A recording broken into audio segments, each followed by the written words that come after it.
Hey everyone, welcome back. We just came out of the presidential elections, caused a lot of angst in our country. Our jobs, we have a lot of stress, a lot of anxiety. You compound that with planning for and preparing for our transitions. We experience quite a bit of stress. So with that, let's get into round 45 of the tactical transition tips. This time the topic is get serious about not being serious.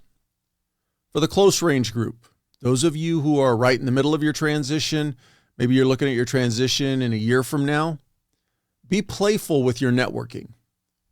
And for the medium range group, those of you who are looking at your transition in, say, 5 years or so, plan days where there's no career talk.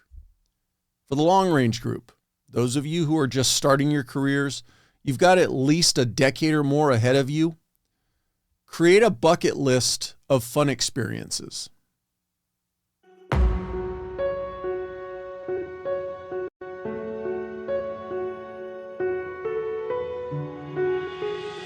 When you transition out is try to model all of the good things, the discipline, the structure, that little bit of rigidity into your everyday life. And I think that that's a great way to make that transition happen, man. Take the time to invest in yourself because it means everything.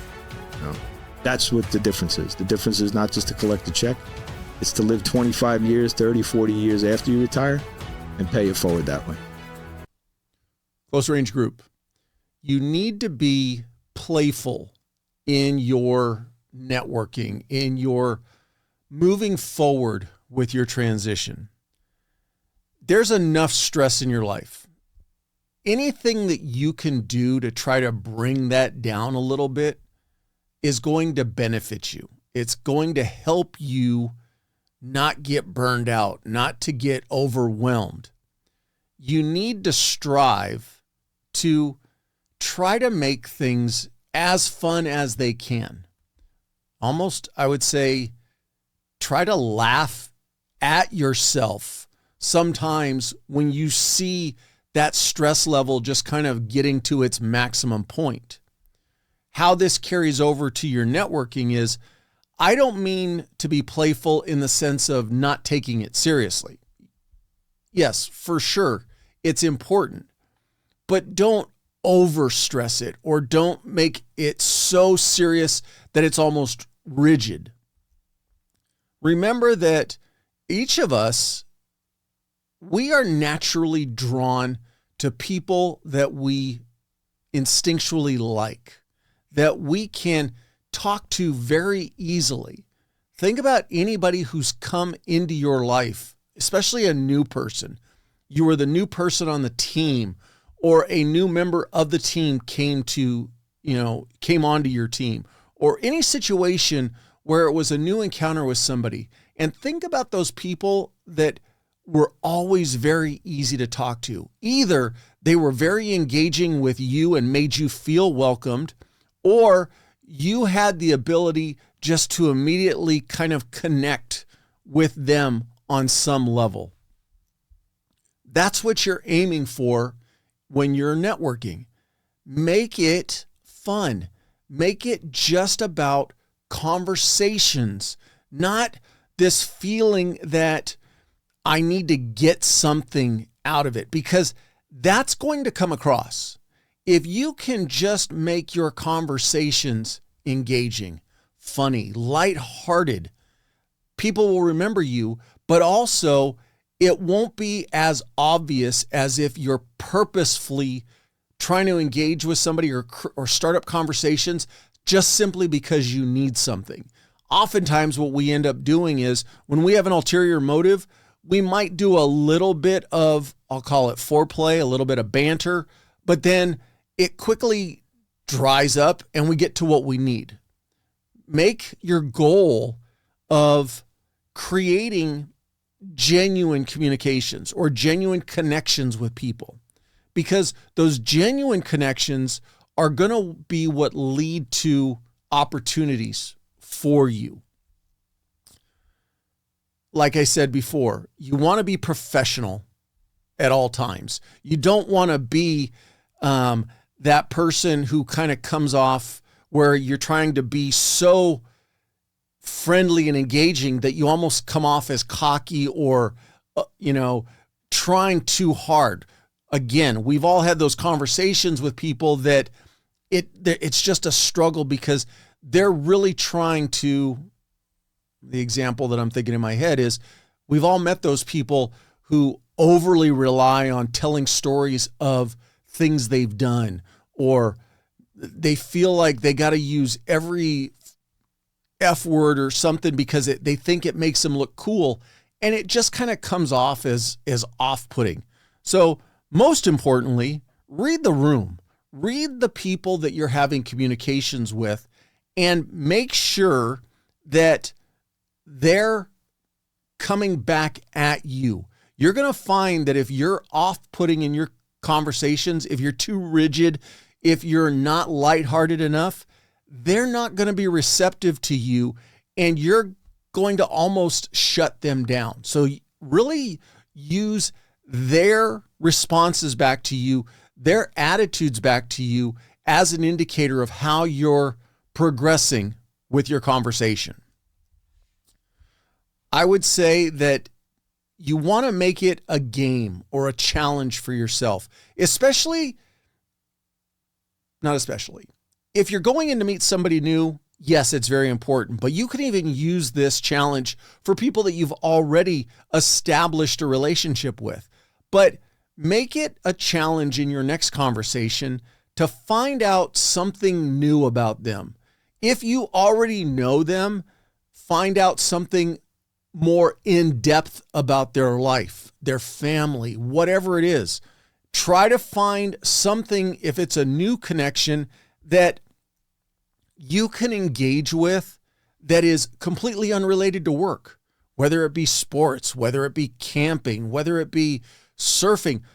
You won't know. What I would say, though, is lead with topics that you like, so that if for some reason you throw out, hey, did you see the surf report this morning? Man, those waves were breaking great. If you're not a surfer and they are, then you're kind of dead in the water because you don't really have anything to follow it up with. So take a topic or an event or a hobby that you enjoy, start trying to work it in that way. You want to work in sports. You want to work in something that is not going to be, I'll use the analogy of going back to the presidential election. You have no idea where potentially they're going to be at on a political idea. So you may want to tread lightly with using politics as that thing. But find a topic, and it might be you test it. Hey, what'd you think about that football game? Oh, yeah, I didn't watch it. Okay, maybe you move on. Or maybe then you follow up, all right, do you have a team that you follow?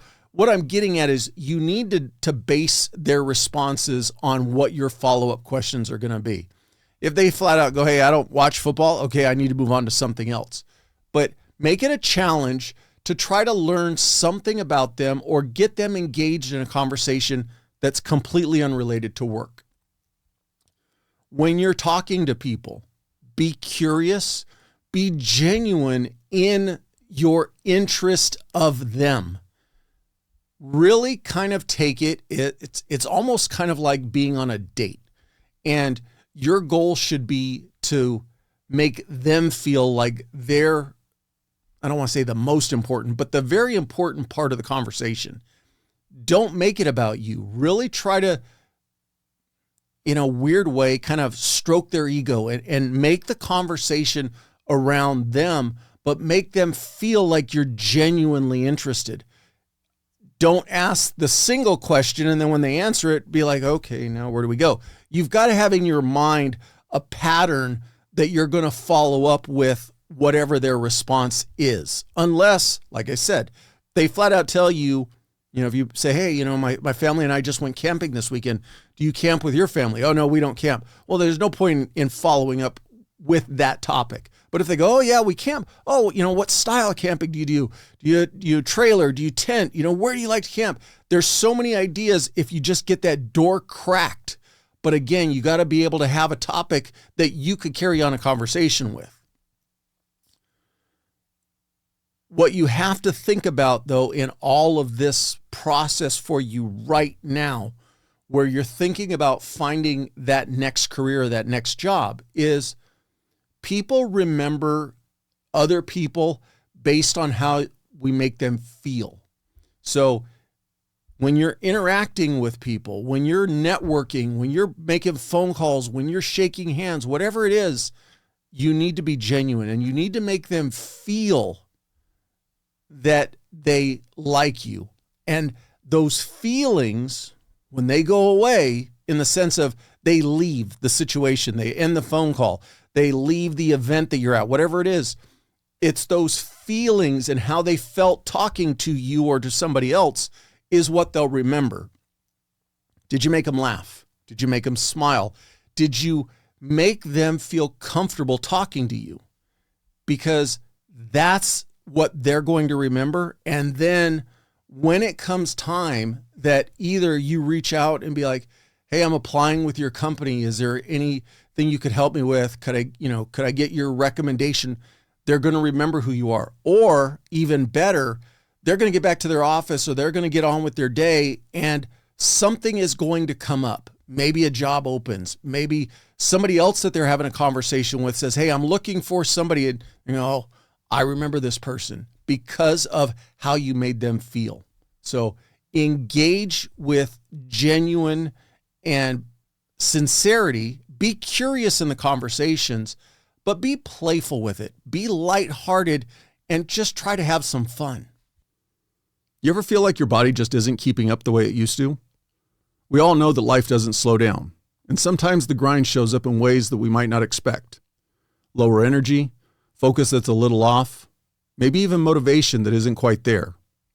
Human Performance TRT knows what it's like to want to get that edge back, and they're here to help you do it without the runaround. A veteran and first responder-owned company, they're not just your typical telehealth service that just hands out prescriptions. Human Performance takes a full view of your health. First, you hop on a video call with one of their expert providers who goes through your goals, your blood work, and any specific needs you've got. From there, they create a personalized plan that goes beyond just hormones. If you need support with mental health, they've got it. If you're looking to get serious about weight management, they can coach you through it. The best part, they keep it flexible. No locked-in subscriptions. As you progress, they're checking in, making adjustments, and keeping your health plan up to date. Because what works today might look different down the line. Everything they do is sent right to your door, hassle-free, so you can stay focused on the things that matter. And here's another benefit. If you're already on a hormone replacement program or have recent blood work, Human Performance makes it easy to transition. If your lab results are less than 6 months old, you could submit those directly. No need for new blood work. They'll review your current levels and build a customized plan based on where you're at now, so you don't have to start from scratch. It's just another way that Human Performance puts you first, meeting you where you're at on your health journey. Human Performance TRT is built around your success. This isn't a one-and-done approach. It's ongoing with real guidance because your health deserves more than just a quick fix. If you're ready to take the next step towards optimized health, check out Human Performance and see what a real personalized approach looks like. And for listeners of the Transition Drill podcast, use the promo code TDP for 10% off throughout the entire time you work with Human Performance. So head over to hptrt.com and remember to use the promo code TDP, that's Tom David Paul, for 10% off your program. Medium range group. You got to plan days where you're not talking about work, where you're not talking about your career. The transition preparation point or part is very important, but you also need to have those days where you just let your brain shut down. It's very easy for us to get over fixated. You got a little bit of time ahead of you. I'm not saying, again, to push things off, but it doesn't need to be necessarily all or nothing right now. It needs to be an important part of your next 5 years or so in making sure that you're getting everything in order, but also include in that time some downtime. Basically, you're working to find a balance. preparing, planning, getting everything in order, but also too remembering that you are a huge part of this transition and making sure that you're taking care of yourself. And part of that means let your brain shut down. I'm not saying every single day. And on the flip side, I'm not saying that if you let your brain shut down or take a break or step off this stage, that you let it linger. It's got to be a prescribed amount of time. Hey, you know what? Every 3 months, I'm going to take a weekend off. I'm going to go do something with my family. I'm going to go read a book, whatever it is. But I'm not going to think about work. I'm not going to talk to my family, my friends, whatever, about what I'm planning to do in the future.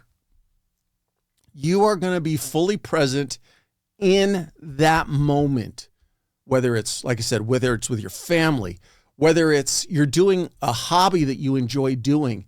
Be fully engaged in that moment. Lean into those times and really kind of push the rest of the world away and let your brain have some downtime. You're going to realize that it's going to help you prevent your burnout, because you know, like anything else, if you're just go, eventually something has to give. I would recommend, if you can, whatever you're going to do, whether it's you're going to spend a day or a weekend with your family, whether it's going to be, you know, sit and read a book, try to disconnect as much as possible. If you can, turn your phone off. If you can't turn your phone off because you don't want to be, you know, for an emergency situation, which I get it. Say you're out on a bicycle ride or something, try to just force yourself to ignore emails that are coming in. All that stuff that's work related that you're not getting compensated for, that yes, it's important, but could you deal with it the next day? There's probably very few things that are emergent that have to be dealt with right now. If they are, that's a different story. You have to address that. But I'm thinking for the majority of the emails or phone calls you might get, they can be dealt with later. So do your best to try to fully disconnect.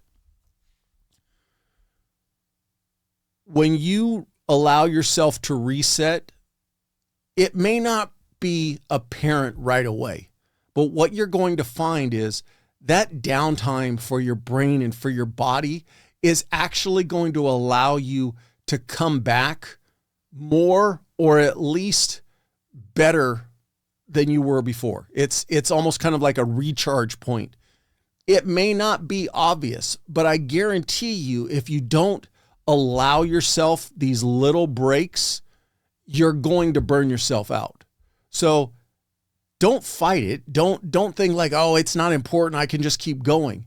Force yourself to just shut down, force yourself to push everything off to the side and take some time for yourself. Take some time for your family, because they're going to be going through it with you. They might also just need some downtime. They're tired of listening to you talking about, oh, I'm going to do this class and I'm going to do that.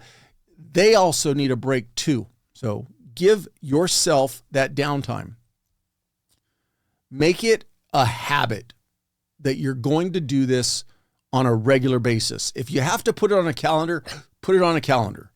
But I would say at minimum, 1 weekend a month.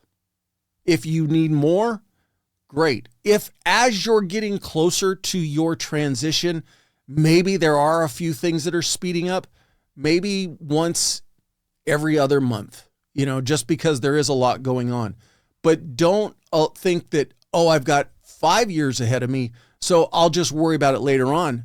Still build it in now. You could go the opposite way. You know what? Every 3 or 4 months. And then as you get closer, narrow it down. But just figure out a habit that works best for you, but make it habitual. Keep doing it. Don't let it get out of your control to where it's not something that you're regularly doing. Like I said, maybe you just simply write it on a calendar. This is what we're doing. But you want to go into that transition, go into that next job, not burned out, not overstressed, not so worked up because of everything going on that you're not you. You're not the best you can be. Your next employer will probably be able to tell if you're stressed out, if you're burned out. So just take those little breaks, whatever works best for you, make it habitual, and make sure that you're doing it so that you can be as best as you can be when you make your transition. This episode is brought to you by Trident Coffee, a veteran-owned brand and lifestyle. And while they're masters of cold brew, Trident's beans are roasted to create a flavor that shines whether you drink it hot or cold. There's no bitterness, there's no burnt taste, it's just good tasting coffee. Their coffees taste amazing hot, which is how I prefer it, while still designed to excel as a cold brew. But Trident Coffee is more than just great taste. Trident supports your wellness journey, featuring ingredients like organic mushrooms, adaptogens, and nootropics. It's made for those who enjoy good coffee and value quality and health. So if you're looking for a coffee that meets you wherever your day takes you, hot or cold, you need to check out Trident Coffee. I know I said I prefer hot coffee, but here's a tip from me. Mix their instant cold brew with your favorite protein for a protein coffee drink that's great cold. You can thank me later. I know there's a lot of coffee options out there, but give Trident a try. I know you'll enjoy it as much as I do. Head over to tridentcoffee.com and use the promo code TDP15 for 15% off your order. That's TDP15 for 15% off your order. Long range group. Create a bucket list of fun. Have fun now. From the get-go of your career, even if you're a couple years into it, but you've still got a long way to go, start striving to make that balance between work and life equal as possible. Don't let work be the only driving factor in your life. There is so much more to who you are and who you want to become than just work. Achievements in your career are going to come. If you're dialed in and doing everything you're supposed to do, they're going to come when the time is right. You can't force it. You just got to kind of let that path happen. That being said, if the only thing you put stock in are achievements at work, you're going to get to the end of your career missing out on a lot. Primarily, what you're going to miss out on is the memories that you can make now with your family, with your friends, all of that stuff that far too often we hear people say, oh, I'm going to do that when I retire. The experiences you want to make that make your life better, that make you a better person, makes your family happy, all of those things that keep a smile on your face need to be happening now. Don't put them off for your retirement, because unfortunately, as many of us have experienced, you may not make it to retirement. And we all know those people that, whether it's an injury or an extreme situation, they didn't get to experience their retirement. So obviously you got to strike that balance with being at work, to get the paycheck and everything. They want you there. You don't have an infinite amount of vacation time that you can burn. But with that, also make sure that if you have available time, you're taking it. The other thing that it's going to have a benefit for you when you come to your transition is, besides all of the things that you'll be able to say that you did work-wise, experiences, training, skills, all of that, great. But how much better will your story be if you can also tell stories of fun experiences you had? And those fun experiences, which keep you on an even keel, keep you normal, will help sell you as the complete person when you're looking for your transition. Your next employer, or any employer in general, is going to want somebody who is multifaceted, because even though there could be a benefit to a company because you're a workaholic and you're there all the time and you never call in sick and you never take vacation time. That's great to a degree, but any risk management HR person is going to be looking at, that's a time bomb waiting to happen, because that person's never taking any time off. That eventually is going to catch up with them. And then what are the negative ramifications going to be when they're in the hospital with a heart attack or a stroke or whatever it is, because they just went 100 miles an hour, never slowed down, and never took any time for themselves. So you're actually helping your company, both now and the next company you move to, by embracing your time away from work as much as you embrace your time at work. For you and your family, start small. If you want, depending on what you've got going on, start with like new cuisine. Hey, we're going to try this new restaurant. So maybe you make it a habit for you and your family that you try one new restaurant in the area a month. You use the local travel. So it doesn't have to be something grandiose. Hey, we're going to take a weekend and just go someplace local. See a landmark or a site that's right in your backyard. So many times when we think of taking time off and taking a vacation, it has to be someplace far away. We leave the country or we go to some exotic location. Those are great. Plan those in, but they don't. All your trips and all your experiences don't need to be big, lavish events. They can be small things for you and your family. On the flip side, though, maybe you do create that big trip plan and you go, okay, next year, this is going to be our big trip. And so we're going to start planning for it now. Start letting that excitement build, not only with you, but your family, your kids. Get them involved in the planning of what you're going to go do, what you're going to see. But again, it's all about working in that time away from work as much as you're at work. I would also say that the most important thing to think about, though, is you're not putting it off until tomorrow. It doesn't have to be big every single time. You can do a lot of little things with maybe a big trip every other year, but don't put it off. Make sure that you're making yourself happy. These careers bring so much to them in the sense of stress and strain and draw on us and on our families, that if we don't force ourselves to take that time away from work, we're hurting ourselves and we're ultimately hurting our families. And it's ultimately going to hurt you when you come to the end of this ride, because you're not going to be in the best place you can be. So whatever you can do it small. Plan a big trip every so often, but just do it and don't put it off until tomorrow. So in closing, close range group, be playful in your networking.